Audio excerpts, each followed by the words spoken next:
Hold on, let me start here. And Dave asked me about this pregame, and I wasn't gonna say anything because I was gonna save my money, but I just can't anymore. It's 70-something points in the paint to 50-something. Again, they outshoot us from the free throw line. 38 free throws. I watched the play. Watch the play where I got a technical foul on. Watch what happened to LeBron James's arm. It's the same thing that James Harden and Chris Paul shot 30 free throws on us the night before. Then LeBron pulls up on a screen, somebody trying to fight over. Same thing they shot free throws on. Same thing. We are scoring 70 points a night in the paint. That we're putting pressure on Josh Hart. Watch how Josh Hart plays this game. He played 40 minutes tonight. All he does is attack the rim. 0 free throws tonight. 0. So to me, it doesn't matter. If I know they're young, I get that. But if we're going to play a certain way, let's not reward people for flopping 30 feet from the hole on plays that have nothing to do with that possession. They're just flopping just to see if they get a foul call. And then not reward players that are physically going to the basket and getting hit. It's not right. That being said, I thought our guys fought. They competed tonight. They never gave up. Rebounding got better. The things we focused on, rebounding got better. We covered the free throw thing already. We didn't do a good job with that. Some of that's still our fault. We are fouling. Some of that's our fault, but we're going to continue to get better on that. But overall, very pleased with our guys tonight. Had a chance to win. That's 3 games we've been in. We had chances to win. Now, obviously, it's about winning and losing at the end of the day here. But for us, bigger picture, we're working on getting better.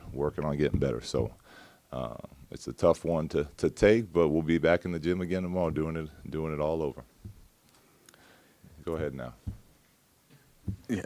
Luke, how do you make sense of the 8-0 run to force overtime, and then the run that the Spurs go on in overtime, and that how you don't see that too often? What did you make of that? Good players making good plays. Obviously, we felt like we let that game get away, and San Antonio was feeling the same way at the end of regulation. So they outplayed us for most of that regulation, and we found a way to sneak back into it, and then they did the same thing to us in overtime. We could have had a couple better possessions down the stretch, but give them credit. They made every shot they needed to make tonight, and we almost did. We'll take LeBron going to his left on a step-back jumper for game every single night. He's going to hit most of those, but players making plays.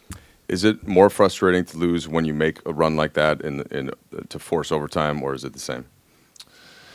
I don't know. I was pleased with the way we played today. I was. So we got to get off to a better start. We talked about being disciplined. We talked about being physical, and to start the game, especially against San Antonio, you let a team with that type of skill move the ball freely. I mean, I think they hit their first 11 shots tonight. We can't let that happen. We got to be into them without fouling, but make them, win the battle of the line. You know what I mean? Don't let them move it freely. Push them back, make them operate outside their areas. Coach, what would you say is just most encouraging? Those are 3 teams that obviously made the playoffs last season. You want the W, obviously, but are there things that are standing out specifically to you that you can see big picture? These could be W's in 10, 15, 20 games? Yeah, everything is. Really, we've gotten better. I mean, it's been a month together. Really, we're rebounding the ball better. I think we might have even had more rebounds than they did tonight. Our assist numbers are up where we want, and we haven't even started making shots, really. We finally hit a few tonight in the second half, but the assist numbers are in the high 20s. I think we had 33 tonight. So the way we want to play, the pace has been great. All these things, as far as who we are as a team, are happening.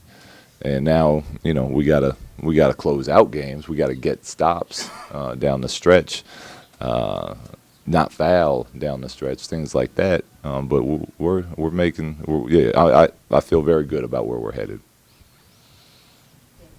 Luke, your guys' last offensive possession in regulation, you were inbounding with about 10 seconds to go. It looked like LeBron was signaling for a timeout that you guys didn't have. Yeah. What was the action that you guys ended up running, and did someone get LeBron's attention and tell him that you didn't have any timeouts? Well, when I saw him calling for the timeout, I was yelling. I think Kuz, I have got to watch the tape, was yelling too. But once he realized not that we didn't have any, there wasn't an action we ran. It was LeBron dribbled up and made a three, which is, what makes him special. But that was just him doing that on his own. Obviously, Kuz had a ton of scoring tonight, but overall, how would you assess, the guys who stepped in the starting lineup?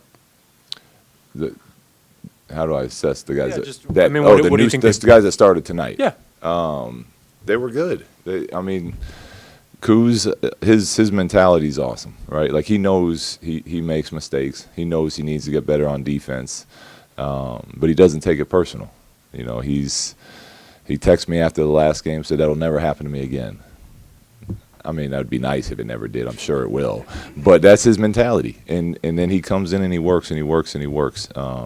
So his second-year player that's able to have nights like this. That's why we're so high on him. Zoe had some really big moments. I think, again, he shows us why he can be such a special player. The three he hits in the corner right after San Antonio hits the three. I mean, that's a big shot. He made some incredible plays, and he made some plays where he looked like he was second-guessing himself a little bit. But overall, I thought both of them had very nice nights for us. Probably not a situation Johnathan Williams imagined himself in, playing in overtime in that situation. What did you see from him, especially defensively, like kind of in that well, moment? That's what we've seen from him since training camp started. It's what made our staff really start to take a close look at him, because defensively he's active. And he's really intelligent. His communication, for being a guy just trying to make camp, how much he talks during the drills and calling out coverages has been really impressive. So those are the things we saw. And obviously we believe in our players. He was really, really good tonight down that stretch, and happy for him. But he was out there just playing basketball and making reads. He's not afraid of the moment, and he's first time out there, he shot a 15-foot jump shot. That's not his go-to shot, but he's confident with that. So I was very happy, and obviously he played very well tonight.